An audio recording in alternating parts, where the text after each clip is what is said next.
오스트레일리아의 매튜 켈리라고 하는 유명한 작가가 있습니다. 그 사람이 행복한 나라고 하는 제목의 책을 썼는데 많은 사람들한테 깊은 감동을 줬습니다.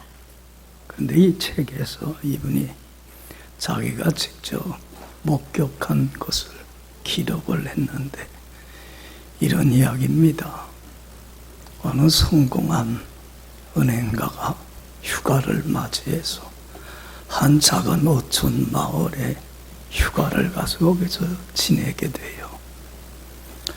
그곳에서 지내면서 그 어부들의 삶을 며칠 동안 쭉 지켜보는데 참 사람들이 부지런하게 살아.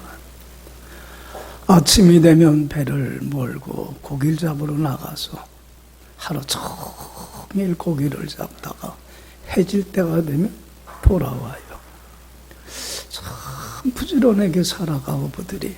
근데 유독 한 사람만 아침에 같이 고기 잡으러 나갔다가는 언제 돌아오냐면 오후 1시쯤 되면 자기만 돌아와. 그 배 하나만.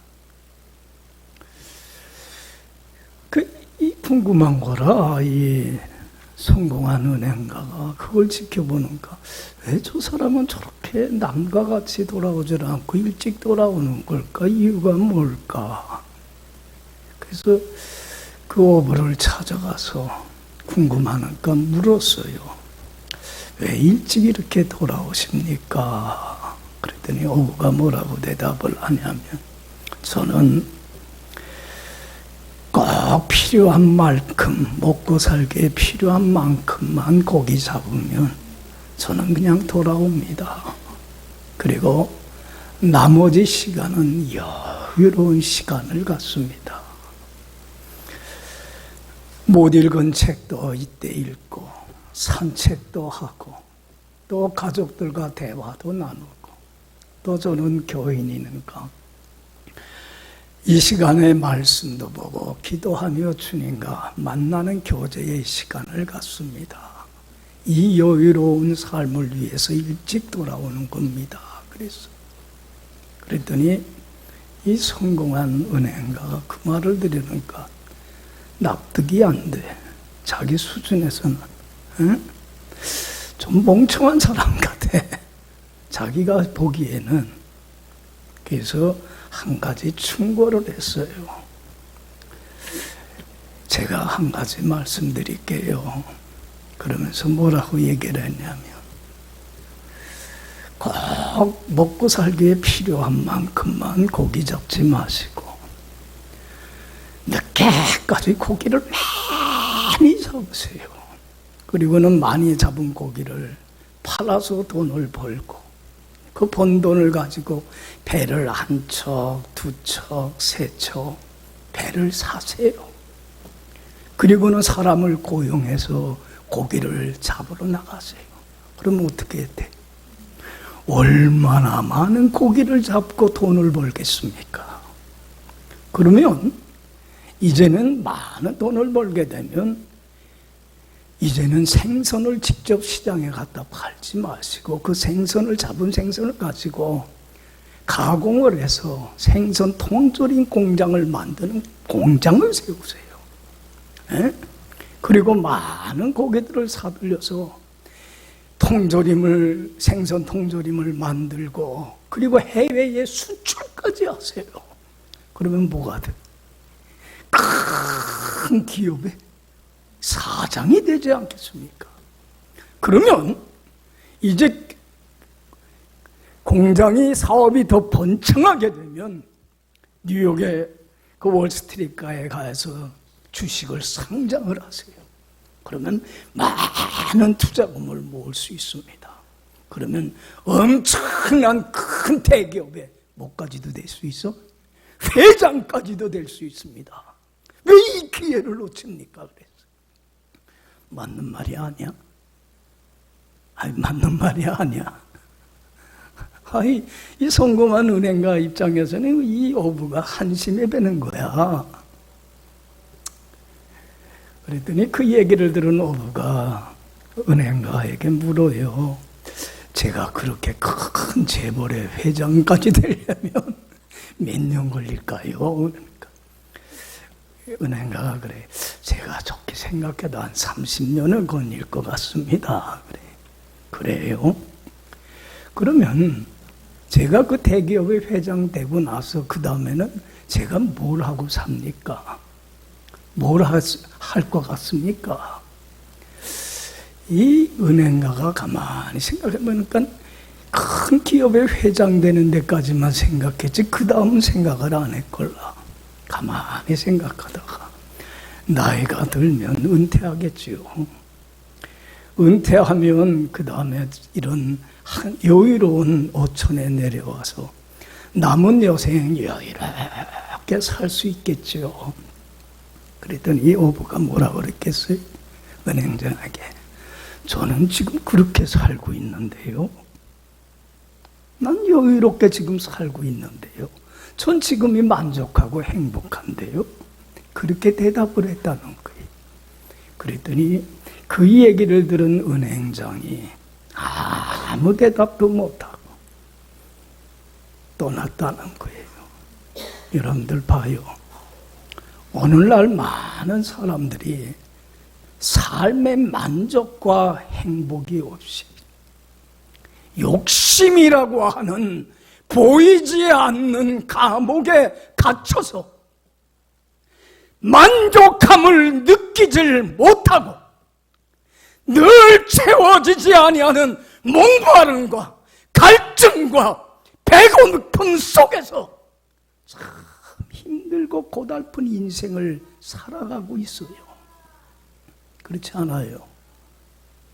여기 봐요. 왜 그래요? 왜 삶에 만족이 없고 행복이 없을까요? 왜 자족할 줄 모르고 끊임없는 목마름 속에 갈증 속에 왜 불행하고 힘들고 고달픈 인생을 왜 살아가고 있느냐는 얘기예요. 이유는 여러분들 근본적인 원인을 알아야 돼요. 그렇지 않아요? 그래야 해결이 되는 거예요. 여러분들 근본적인 원인은 뭐냐면 썩어 없어질 참 만족과 행복을 주지 못할 썩을 양식을 위하여 살아가기 때문에 그래요. 여러분 여기 봐요. 이 세상에 있는 것들 중에 영원한 것이 있을까요? 없을까요? 없어요. 여러분들 다 썩을 양식과 같은 것들이에요. 돈도 젊음도 건강도 아름다움도 인기도 명예도 출세도 권력도 여러분들 언젠간 다 사라져요? 안 사라져요? 다 사라져요. 영원한 양식이 아니에요. 이것들이 주는 기쁨, 행복은 순간적이고 찰나적이고 조건적이고 한시적이 금방 다 사라져요. 참된 만족과 행복을 주질 못해요. 여러분들 봐요. 우리가 살면서 물도 먹어야 돼. 물 안 먹으면 죽으니까. 또 음식도 먹어야 돼요. 그런데 봐요. 내가 목이 마를 때에 물 한 잔 탁 들이키면 좋아요, 안 좋아요? 갈증은 사라져요. 그런데 그게 영원히 가요? 조금 있으면 어떻게 돼요? 또 목말라요. 여러분들 배가 고플 때에 맛있는 음식을 먹으면 아 좋다. 배가 부르면 얼마나 좋아요. 그런데 그 좋은 감정이 만복감이 여러분들 오래 가요? 좀 있으면 또 배고파요. 세상 것이 그와 같은 거예요. 참 만족과 행복을 우리에게 주지 못해요. 그런데도 세상 사람들은 뭘 위해서 살아가고 있어요? 행복을 주지 못할, 우리에게 참 만족을 주지 못할 세상에 썩어 없어질 양식을 위하여 불철주야 애쓰고 노력하며 살기 때문에 행복이 없는 거예요. 만족이 없는 거예요. 여러분 보세요. 정말 여러분들의 행복하게 살기를 원하면 썩어 없어질 양식을 위하여 살지 말고 뭘 위해 살아요? 썩지 않을 영생하도록 있는 영원한 양식을 위하여 살아가세요. 그래서 요한복음 6장 27절에도 예수님께서 자기를 따르는 무리들에게 이렇게 말씀해요. 너희들 썩을 양식을 위하여 살지 마. 뭘 위해서 살아? 영생하도록, 썩지 아니하는 영생하도록 솟아나는 생명의 물을, 생명의 떡을 위해서 살아가. 할렐루야, 할렐루야.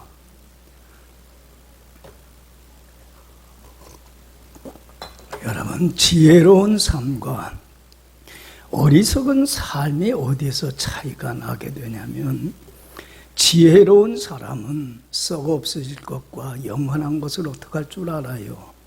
구분할 줄 알아요. 그리고 만족을 주지 못할 썩을 양식을 위하여 살질 않아요. 뭘 위해서 살아요? 영생하도록 썩지 아니하는 생명의 양식을 위하여 살아가요. 그러니까 그 속에서 참 만족과 행복을, 기쁨을, 보람을 느끼게 돼요. 그러니까 여러분들 삶이 한 번 주어진 인생길인데 참 후회함이 없는, 참 보람이 있는 인생을 살아요. 그래서 이렇게 지혜로운 삶을 산 사람은 삶을 마감할 때 뒤돌아보면서 야, 나는 참 행복하게 잘 살았다 고백을 해요. 그런데 여러분들 어리석은 삶을 사는 사람은 썩어 없어질 것과 영원한 것을 구분할 줄 알아요? 몰라요? 몰라요. 그리고는 썩어 없어질 양식만을 위하여 참된 만족과 행복을 주지 못할 것을 위하여 불철주야로 애쓰고 수고하고 노력하고, 그러니까 삶의 만족은 없고 행복은 없고 늘 채워지지 아니하는 불만족으로 인하여 목마름과 갈증과 배고픔 속에서 힘들고 고달픈 인생을 살아요. 어머는 얼마나 허무하고 무의미한 인생인지 몰라. 이렇게 어리석은 삶을 살아간 사람은요, 삶을 뒤돌아보면서 마감을 할 때 뭐라고 하는지 알아요? 야, 내가 너무 어리석게 살았다. 왜 이렇게 살았는지 모르겠다. 후회를 해요. 여러분들 봐요. 물어봅시다. 우리 예수 믿는 사람들은 영원한 것이 무엇인 줄을 알아야 돼요. 영원한 것에는 세 가지밖에 없어요. 첫 번째, 영원한 게 뭐예요? 영원한 게 뭐예요? 하나님이신 예수님만이 영원해요. 할렐루야. 여러분들 온 우주 만물이 있기 전에도 하나님이신 예수님은 계셨고 지금도 계시고 앞으로도 영원히 계셔요. 그렇기 때문에 예수님 안에는 뭐가 있어요? 영원한 생명, 영생의 보물이 숨겨져 있어요. 믿습니까? 믿습니까? 여러분들 참 이런 질문 많이 받아요. 하나님이, 예수님이 살아계신다는 걸 어떻게 압니까? 여러분들 사람은 누구나 다 하나님이 계신 걸 알 수 있어요. 뭘 보면 다 알 수 있어요. 하나님이 손수 만드신 천지 만물을 보면, 여러분 하나님이 만들지 않은 것 하나도 없어요. 하나님이 손수 다 만든 거예요. 여러분들 나를 지으신 분도 누구예요? 우리 고백하잖아요. 전능하사. 누구를 뭘 만드신? 천지를 만드신, 나를 만드신 하나님 아버지를 나는 믿어요.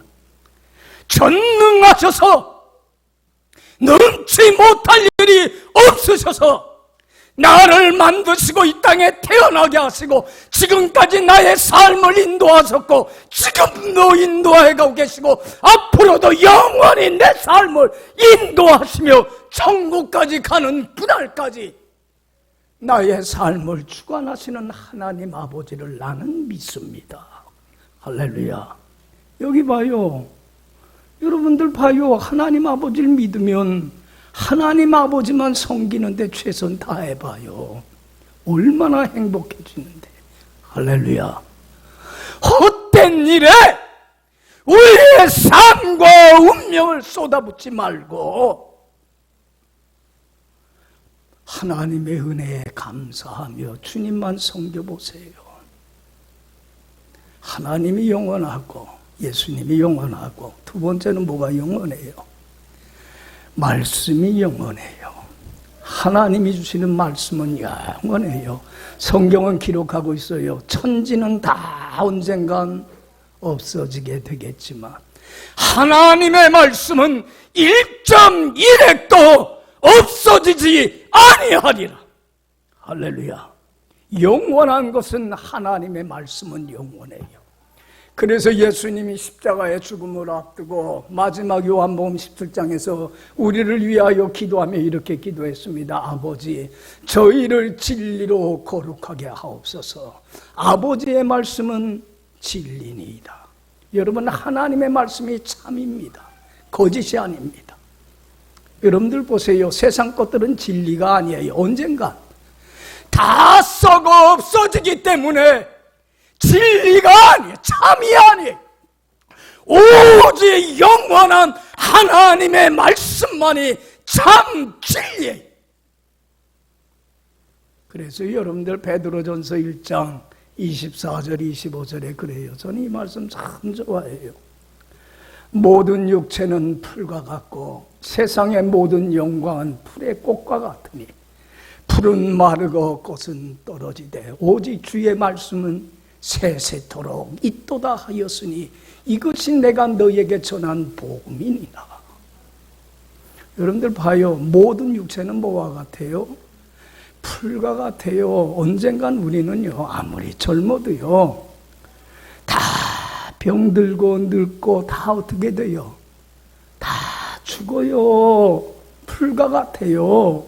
세상의 모든 영혼은, 영광은 영원한 것 같지만 풀의 꽃과 같아. 지금은 조합이고 아름답고 찬란해 보이지만 다 사라져요. 여러분들 여기 꽃 예뻐 안 예뻐요? 예쁘잖아요. 이거 토요일 날 되면 새로운 걸로 바꿔야 돼. 우리 사모님의 꽃꽂이를. 그럼 제가 내려다 놔요. 그런데 여러분들 봐요. 이거 지금 예쁘지만 일주일만 지나고 토요일 날 와서 봐. 어떻게 됐을까? 썩어. 냄새나. 여러분들 흉해. 다 사라져. 그러면 제가 어떻게 할까요? 이 시든 꽃을 잘라갖고 쓸모가 없으니까 쓰레기 봉지에다 넣어갖고 버려요.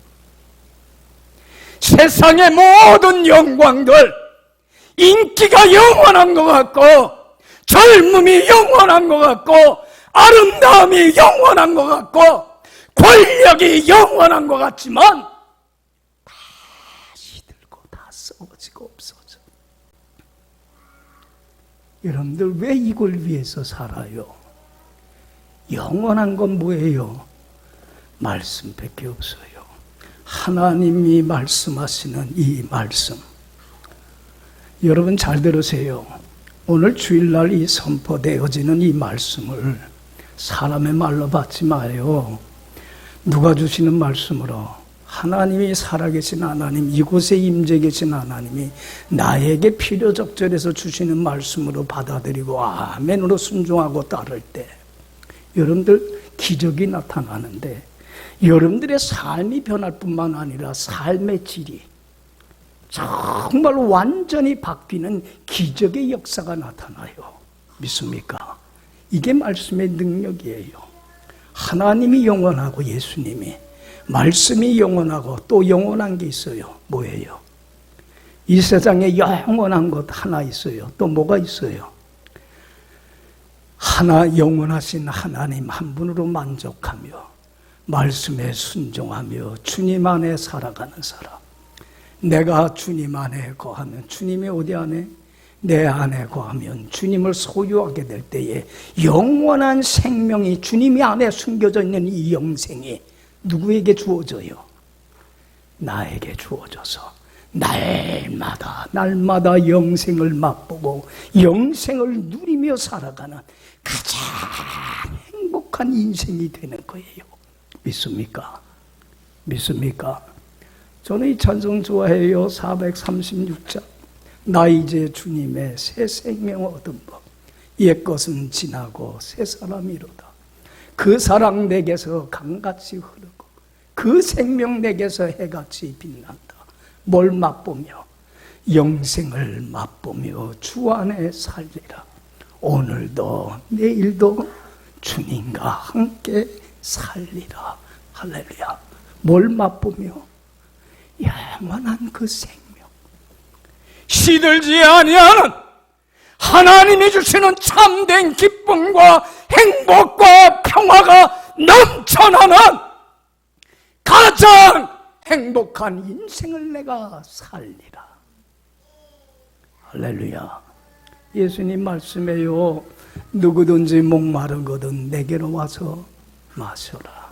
나를 믿는 자는 성경의 이름과 같이 그 배에서 생수의 기쁨의 행복의 강물이, 주님 주시는 참 기쁨과 평강으로 인하여 어떤 형편 어떤 상황에서든지 부하든 빈하든 건강하든 건강치 못하든 사업이 잘 되든 안 되든 자녀들이 말을 잘 듣든 안 듣든 사람으로 인하여 내가 고생을 하든 사람들이 나를 잘 대접하든 거기에 영향 안 받고 환경을 초월해서 늘 자족하고 감사하고 기쁨이 행복이 넘쳐나는 삶을 너는 살게 되리라.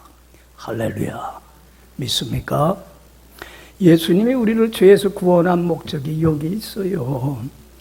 예수님이 나를 찾아와 주셔서 구원하신 이유가 여기에 있어요. 그래서 예수님은 자신을 알질 못하고 나를 죄에서 구원하신 이유가 뭔지를 모르는 사람들에게 오늘 본문을 통해서 예수님은 분명히 말씀을 하고 있어요. 이 말씀 여러분들 마음에 새기고 살아가세요. 다시 한번 읽어봅시다.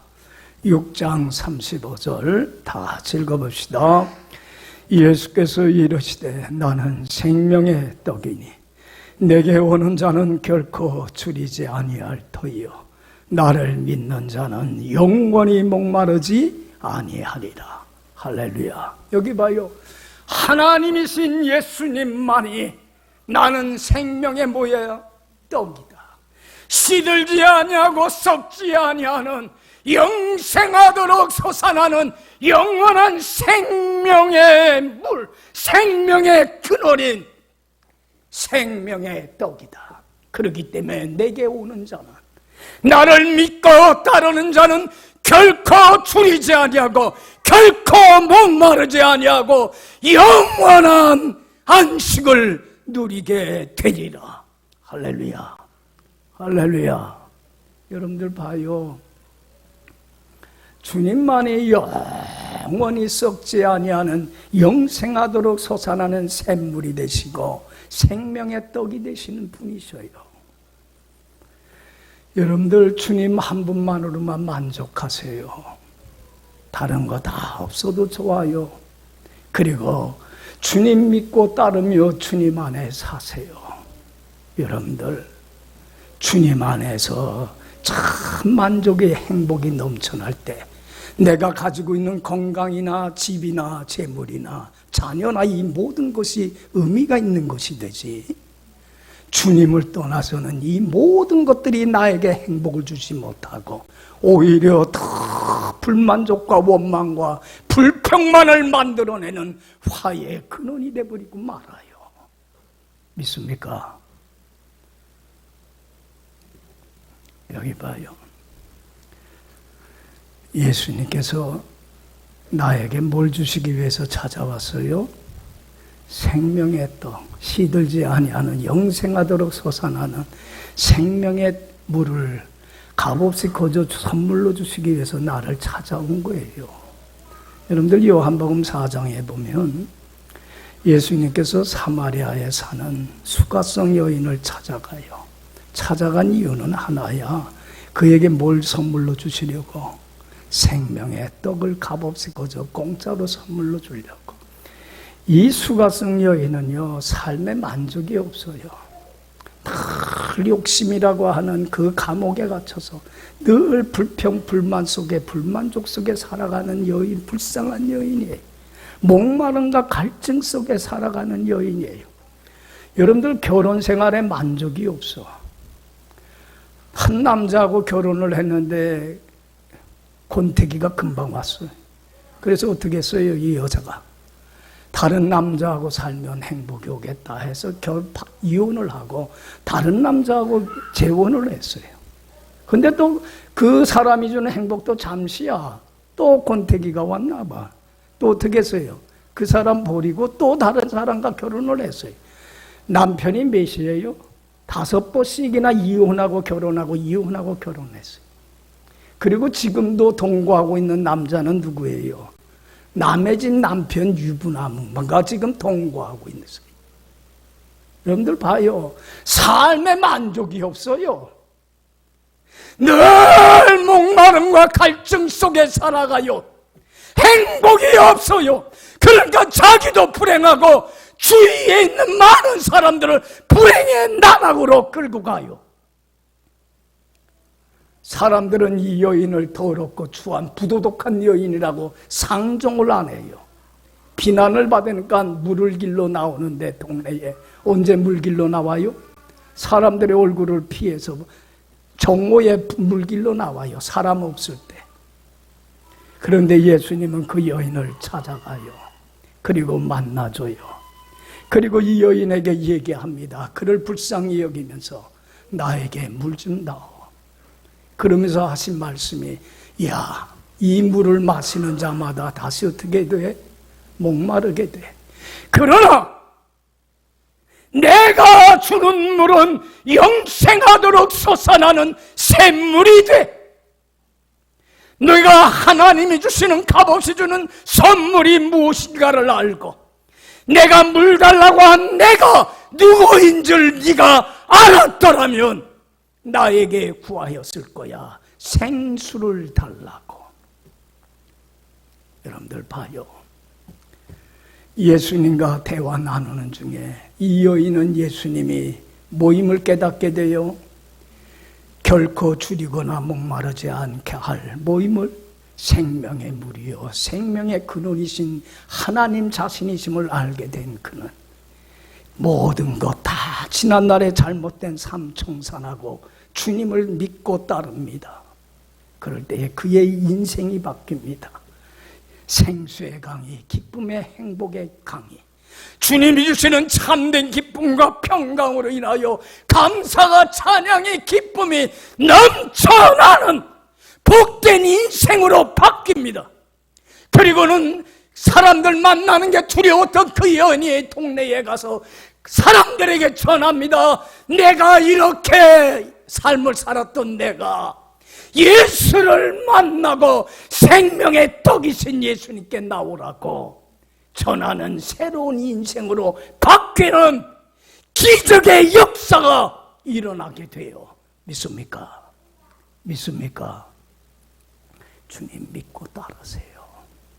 주님 말씀 듣고 순종하세요. 거기에만 올인하세요. 왜 시시하고 하찮은 일에 나의 삶과 정열과 시간과 인생을 거기에 빼앗기고 거기에 투자하며 어리석고 우둔한 인생을 아직도 청산을 못하고 살아갑니까? 여기 봐요. 주님을 따르기 위해서는, 주님을 믿고 따르기 위해서는 주님보다 더 사랑하고 의지했던 모든 것들을 어떻게 해야 돼요? 버려야 돼요. 여러분들 그러면 다 얻게 돼요. 버리질 못하고 따르질 못하면 모든 걸 다 잃어버려요.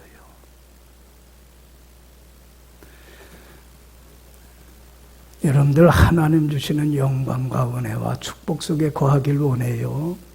그러면 이 창조적인 미래를 원한다면 과감히 버리는 창조적인 단절이 있어야 돼. 이 단절이 없이는 이 영광의 미래에 동참할 수가 없어요.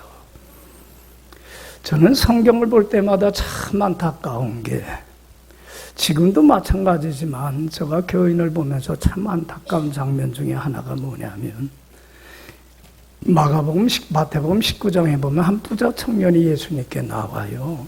이 청년은 돈만 많이 벌면 뭐 할 줄 알았어요? 행복할 줄 알았어요.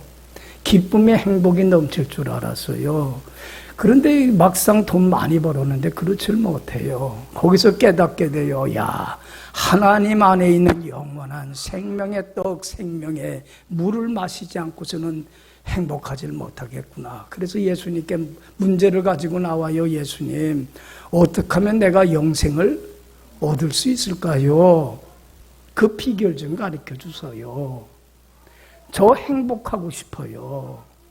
만족하며 자족하며 살고 싶어요. 나를 힘들게 하는 이런 모든 것으로부터 벗어나고 싶어요. 그럴 때 예수님이 그래요. 주님을 따르는데 돈을 사랑하는 마음이 큰 걸 알고 그게 장애가 되고 걸림돌이 되는 걸 알고 뭐라고 그랬어요? 너 그 재물을 가난한 사람들에게 다 나눠주고 그 다음에 날 따라. 그러면 영생을 얻게 돼. 날 따라. 그런데 여러분들 그 청년은 따라서 못 따랐어요. 재물에 대한 욕심 때문에 못 따랐어요. 따랐더라면 운명이 바뀔 텐데.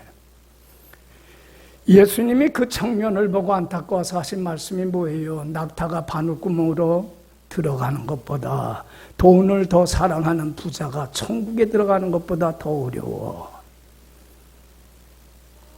여러분들 그 얘기를 베드로가 듣고서는 예수님한테 뭐라고 하냐면, 예수님, 그러면 누가 영생을 얻을 수 있겠습니까?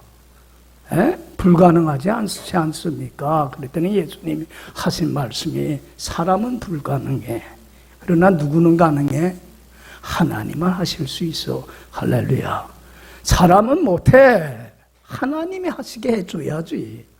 그러면서 베드로가 예수님께 그래요. 예수님, 저는 모든 걸 다 버리고 예수님 따랐는데요. 자, 여기 봐요. 여기에 어폐가 있어요. 잘 들어요. 베드로를 제자로 불렀을 때에 모든 거 버렸어, 안 버렸어요? 배도 버리고 어부의 직장도 버리고 다 부모도 형제도 뒤로 하고 따랐어요. 그런데 따른다고 하면서도 버리지 못한 거 있어요. 뭘 못 버렸어요? 예수님을 통해서 자기가 원하는 걸 얻기 원하는 자신의 욕심과 뜻과 정욕은 내버리질 못했어요. 그래서 이걸 내버리질 못하고 따르는 제자들에게, 베드로에게 예수님 말씀했어요. 아무든지 나를 따르려거든, 나를 따르는 참다운 신앙인이 되려거든 뭐를 부인하고, 자기를 부인하고 자기 십자가를 지고 나를 따를 것이니라. 여기 봐요. 하나님의 말씀에 순종치 못하게 하는 이 못난 자아를 내려놓는다는 게, 포기한다는 게 쉬워요, 어려워요? 십자가에 못 박아 죽는 것과 같은 아픔이, 고통이, 희생이 따르기 때문에 내 몫이 대인 십자가라고 하는 거예요. 여러분, 이 십자가를 지고 나를 따라야 돼. 여러분들 봐요. 여러분들 내 생각과 내 뜻도 다 내려놔야 돼요. 이게 십자가예요. 그런데 여러분들 봐요. 예수님이 그 베드로의 얘기를 듣고 뭐라고 하냐면, 모든 걸 버리고 나를 따르는 사람은 현세뿐만 아니라 내세에 영생을 얻지 못할 자가 없느니라. 할렐루야. 할렐루야. 여러분 봐요. 생명의 떡이신 주님 한 분만으로만 만족하며 주님의 말씀 듣고 순종하고 따르는 데만 최선을 다하세요. 여러분, 삶의 참 만족이, 행복이 찾아옵니다. 믿습니까? 여러분들, 다윗의 아들로서 왕이 된 솔로몬이 한때는 생명의 물이여 떡이신 하나님 떠나서 다른 곳에서 삶의 의미와 보람과 행복을 찾아봤어요. 그래서 여러분들 그 창고에 물질을 가득히 채워보기도 해보고, 또 궁궐을 10년에 걸쳐서 최고의 건축자재로 의리의리하게 궁궐을 건축해보기도 하고, 매일매일 연락을 누리면서 1000명의 후궁을 거느려 보기도 하고, 수많은 학자들을 불러서 자기의 지식을 만족해 하고 지식을 추구해 보기도 했어요. 그런데 그 비싼 수업료를 내고 깨달았어요. 누구를 떠나서는 생명의 떡이요 영원한 생명의 물이요 근원이신 하나님이신 예수님을 떠나서는 행복이 없다는 걸 깨달았어요. 그래서 쓴 책이 뭐예요? 그게 전도서야. 하나님 품 떠나서는 내가 가지고 있는 모든 건 의미가 없더라. 헛되고 헛되니 헛되고 헛되도다. 내가 너무나 허무하고 무의미한 삶을 살며 이 시간과 인생을 낭비했도다. 그러면서 비싼 수업료를 내고 깨달은 것이 가장 가치 있고 의미 있는 것이 무엇인가? 전도서 12장 13절 14절에서 고백합니다. 일의 결국을 너희가 들었으니 누구를 경외하고 하나님을 가장 사랑하고 존중히 여기고. 여러분들 보세요. 우리의 하나님은 만왕의 왕이요 만주의 주가 되시는 하나님입니다. 업신여길 당할 뿐이 아닙니다. 하나님을 가장 사랑하고 존중히 여겨 정말로 겸손하게 주님의 말씀을 듣고 순종하고 따르며 자기의 할 본분을 다할 때에 이 모든 것들이 의미가 있고 가치 있고 보람 있는 것이 바뀌더라. 할렐루야. 할렐루야. 주님 안에서만이 의미가 있습니다. 여러분, 한번 물어봅시다. 여러분들의 삶은 지금 자족하고 만족하고 행복한 삶을 사십니까? 아니면 아직도 만족하지 못해서 목마름과 갈증 속에서 살아가고 있습니까? 채워지지 아니하는 그 욕심 때문에 그걸 더 채우기 위하여 아둥바둥 살아가고 있지는 않느냐는 얘기. 이유가 어디에 있습니까? 생명의 떡이요 생명의 물이신 주님을 떠나서는 행복할 수가 없습니다. 세상 것은 밑 빠진 독에 뭘 붓는 것과 같아요? 물 붓는 것과 같습니다. 채워지지 않습니다. 왜 참 만족과 행복을 주지 못할 것을 위하여 수고하고 애쓰며 호송세월을 하며 낭비하며 살아가고 있습니까? 이제는 생명의 떡이며 생명의 물이신 주님 한 분만으로만 만족하며 주님 믿고 따르고 순종하는데 최선을 다함으로 주님이 주시는 참된 기쁨과 평강을 인하여 늘 자족하며 정말로 하나님이 이 모든 것을 의미 있고 보람 있게 만들어 가시는 하나님의 큰 축복 속에 거하는 여러분들의 복된 남은 삶이 되기를 간절히 축원합니다. 기도합시다.